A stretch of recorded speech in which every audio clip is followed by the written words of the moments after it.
Ooh, this is that sports books meets his demise type beat, huh? Them sports books, they're a bunch of botty boys. Your boy Debo, he a true rude boy. Hey yo, what's really good, everyone? Is your boy Debo Whip, Debo's Picks. I want to offer my plays for the NFL Sunday Week 2 slate, so let's get it poppin'. Now, as I continue to talk, each of the plays I got going on will come up on the screen. The two players I'm going to revolve around is going to be Jonathan Taylor, aka JT Money, and Kyron Williams. First, let's talk about Jonathan Taylor and his matchup going up against Green Bay. It looks like that defense picked up right when they left off from last year, cannot stop the run. Got gassed by Saquon. That Eagles is a top 10 offensive line. Well, guess what? Colts going into Green Bay, they also have a top 10 offensive line, and they rely heavily on the run. Now, I got JT Money at 72.5, and the books quickly shot that up to 80.5. In my opinion, still way too low. He should be like 93.5, something like that. But what I got him finishing at least 87 yards, but honestly, I'd be shocked if he doesn't go for a buck. You know what I'm saying? So we already know the Colts and what they like to establish first, and that's pounding the rock. And obviously, if you're a head coach and have half a brain for the Colts, you already know what the weakness is on the Green Bay defense, and that's their front seven and stopping the run. Their secondary solid, but like I said, their defensive front seven against the run, not so much. So definitely my play of the day. And my other play of the day would be Kyron Williams going up against the Arizona Cardinals. What did he do last year against them? Nothing really. I mean, over a buck 50 in one game, over a buck 40 in another. So he absolutely shredded the Cardinals last year, and they did nothing to shore up that defense this year, as you can see. Now the Bills didn't have great success running the football on the ground, but it was solid. But like I said, Kyron Williams is that guy on the Rams. Now there's multiple reasons why I expect the Rams to pound the rock, not only because they're going up against the Arizona Cardinals front seven, but also because they're short on the receiver side of things. One legit, true wide receiver on that side being Cooper Kupp with Puka out. And you had Stafford, who was banged up last week against Detroit. So what do you do to protect the quarterback? It's a run game. So I expect Kyron to get fed a lot early and often. So even if you want to take a stab at his carries, go for it. I think that is just as equal as his rush yards in regards to value. It's at 17.5, I believe, or 17. Whatever it is, it's too damn low. Now, last year, I know one game he had 20 carries against Arizona. The other one he only had 16. But like I said, circumstances are a little different. No Puka. They want to bubble wrap Cooper Kupp too as well. So, the last thing you want to do is risk injury against a team that's below you or beneath you. Even though I think Arizona offensively has improved, their defense is really going to be their Achilles heel yet again. So I expect Kyron to handle business. Now, those are my 1As. My 1Bs are going to be King Henry. Now, he would be a 1A, but he can be game scripted out now for different reasons, opposed to last week where he got game scripted out because they were trailing. This week, at home, after a loss, a bad loss, a hard loss, I should say, against the Chiefs with that toe at in the back of the end zone, being out of bounds. I expect them to beat the brakes off the Raiders. The Raiders are traveling from west to east. So I feel it's bad. It should be ugly. Ugly to the point where you may not need Derrick Henry to pound the rock in the fourth quarter. And that's the only reason why I saw his rush yards dip. Another reason could be because the Raiders were really good against the run last year. And honestly, they were actually not bad last week either against the Chargers. They held them in check. That run game was held in check for like the entire game practically until the fourth quarter where J.K. Dobbins ripped off one big ass run. And that's really what inflated the whole thing. But before that, man, they weren't getting anything done on the ground. So that could be another reason why. But we're talking about the Ravens here. They're a far more superior team, in my opinion, compared to the Chargers. You know, they lost a couple of their key players, Eckler and what's his name, Keenan Allen. But anyway, I digress. So, my favorite, absolute best prop bet for Derrick Henry would be his TD prop. The reason why I don't have it on my slips is because UD devalued it. So the kickback on the return is garbage. So I'm all about trying to make the best bread I can get. You know what I'm saying? On these props. So I'm taking a stab as rush yards at 70.5. It originally opened up at 77.5, bumped down to 74.5. Now it's at 70.5. Probably because of those reasons or blowout expectations, or maybe they're, giving that Raiders front seven a lot of credit on stopping the run. But when you're going up against Lamar or dual threat, it's hard to focus primarily on Derrick Henry. So after that, kind of lame, if you will, um, from a stat lines perspective, with Derrick Henry last week, you expect them to try to feed him the ball and get him right this week. So I'm still going to take a stab at his rush yards over and his carries. It was at 17.5, now it's at 18 even. I'll still take a stab at that. Let's just hope that I don't want to say the Raiders are going to make it a game. I really don't think that's going to happen at all. You know what I'm saying? I think it's going to be one-sided. But let's hope that they just kind of, since there was no preseason for Derrick Henry, maybe this is the game. This is his game where they're like, yo, let him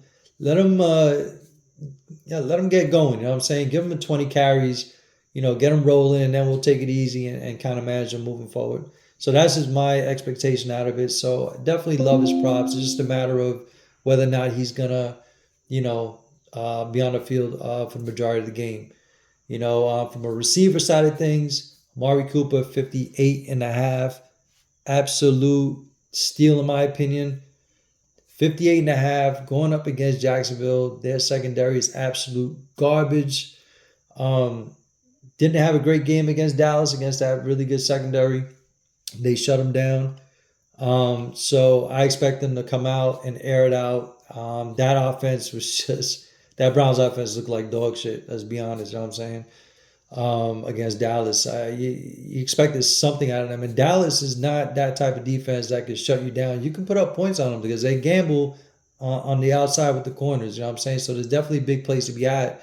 But I guess it just wasn't happening. I didn't watch the game. I can give two shits about Dallas or the Browns. But anyways, I love him going over 58.5. He might get that in the first half, in my opinion. Another one I like, Malik Neighbors from my New York Football Giants. Got him going over. It would open up at 67.5, 66.5. Forget, got bumped to 68.5. Now I got bumped down to 64.5. It's kind of fluctuating here and there. Now, the matchup is prime for him. I believe the reason why his line's dropping probably has to do with quarterback play with Daniel Jones, because the talent is absolutely there. The dude is a beast. Going up, he went up against the Vikings. Their secondary is no slouch. He had Gilmore Gardner following him around, so he still got over 60 yards receiving. You're telling me he can't do that against the Redskins? Their secondary is, there is no secondary. You know what I'm saying? They're literally garbage cans on the outside and a garbage pan in the slot. They can't cover nobody. As far as look at what the Bucks did, they made Baker Mayfield look like fucking Dan Marino and shit. I don't know, but the Baker Mayfield, don't get me wrong, Baker's, he's legit, man. He's a good quarterback, but damn. So Daniel Jones, another reason why I like Neighbors going over. Daniel Jones, believe it or not, owns the Redskins. So he fathers them. That's his son. You know what I'm saying? If there's any team in the NFL you want to take Daniel Jones, take him against the Redskins. I'm not putting him on any of these slips because I still can't trust him, being honest. But if you're playing the daily fantasy lineups, you want to take a stab at him. He's mad cheap. So it's definitely worth a shot, in my opinion. Throw a couple of bucks on him and shit. See what comes. But like I said, love that matchup for Malik Neighbors and Daniel Jones, to be honest. So especially after that poor performance against Minnesota. Listen, they're pros, you know what I'm saying? It's the NFL, they're pros. They got to show up and show out. I'm not saying they're going to win the game, but they got to put up more points offensively. So I expect a decent game out of Neighbors. I won't be shocked if he goes over a buck, but I got him finishing in the 70s, 80s. A decent, solid game for a rookie, you know what I'm saying? But I won't be shocked if he goes over 100. Now, the only issue is right now, he's got a little dinged up knee, limited at practice all week. Today is going to be the final injury report to determine whether or not he's going to give it a go or not. The fact that he had a knee injury and he was limited to practice tells me that he is going to be a go. He might be questionable, but I think he definitely got it. So those are my two receivers. A lot of people are going to try and jump on Cup. He's the hot chick on the block. You know what I mean? Pause. But like I said, I won't be shocked if the Rams just come out and just ground and pound with Kyron Williams. Now, I'm not saying I'm not going to take Cup. He's not on any of these slips. I'm waiting for more props to open up as the week goes on. Till before Sunday to kind of mesh some other props together. With Kyron and JT Money. Cup's targets is one to look at.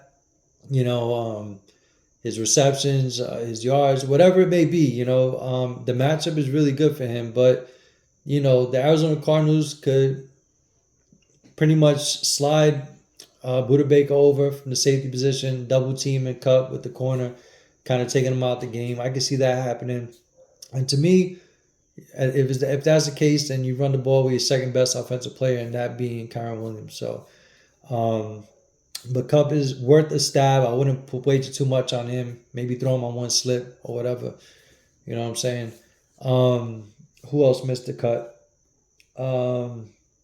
I think that's pretty much it. The tight ends that I like, I would say McBride in Arizona, receptions at 5 even. I would take that to go over. I actually like that. He's one of my favorite tight ends this week. Sam Laporta being the other one. The only thing I'm concerned about with the Lions, like a team like the Lions, is so many weapons, yo. So I can't feel confident that Sam Laporta is going to get all these targets. You know what I'm saying? Now they got the other cat that exploded on the scene last week. It was a high draft pick a couple of years ago, but he had injury setbacks. He's coming out strong. Was it Jamison Williams or whatever? But there's so many mouths to feed, man. And they like to run the ball too. It's just so hard for me to commit to a player on the Detroit Lions. Gibbs is probably the safest bet in my opinion because he's like a gadget guy. Not only is he a running back, he played to come out of the slot, catch, get some receptions, some yards. So that's why I love Jahmyr Gibbs a lot. And also, obviously, TD prop for Montgomery is like in play every freaking week, man. It's just the way it is with them, But yeah, like I said, those are the guys. I'm not really high on quarterbacks this week. Like I mentioned in Discord, if you haven't joined yet, it's literally free. I will throw a link down in the comment section of the video for you to join. Lamar Jackson, Patrick Mahomes, those two cats. But even so, I don't think this is the quarterback week to invest heavy on. Another one, Kyler Murray. I think I would probably put Kyler Murray number one. He is going to be the offense against the Rams, so Kyler Murray is a good bet to put up some points fantasy-wise against the Rams. His Ram defense, let's be honest, not that great. The other running back, my fellow Boricua, who did me dirty in week one, got him going over his rush yards. It opened up at 62.5, 63.5, whatever. Now it's 64.5, whatever. Like it to go over against the Bengals. The Bengals front seven, they can't stop the run. And I fully expect them to rely somewhat on Pacheco to go over his rush yards, especially if he's going to finish the game, which is what I expect. So even if he's hovering around 50 going into the fourth quarter, that's good.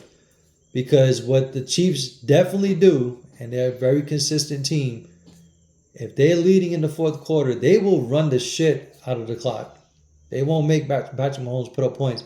If they're having success on the ground, they will run the shit out of the clock. So I love Pacheco to go over his rush yards easily. He went well over 100 yards last year against the Bengals. I expect more or less the same this year again. But you're not asking for much. You're not asking for a great game out of him. You ask him to get like 65 yards or whatever the prop bet is opened up at right now because I'm sure it's fluctuating as we speak. But like I said, those are the plays that I'm rocking with for today. Till then, best of luck. I'll see you on the next one. Let's get this paper. Peace.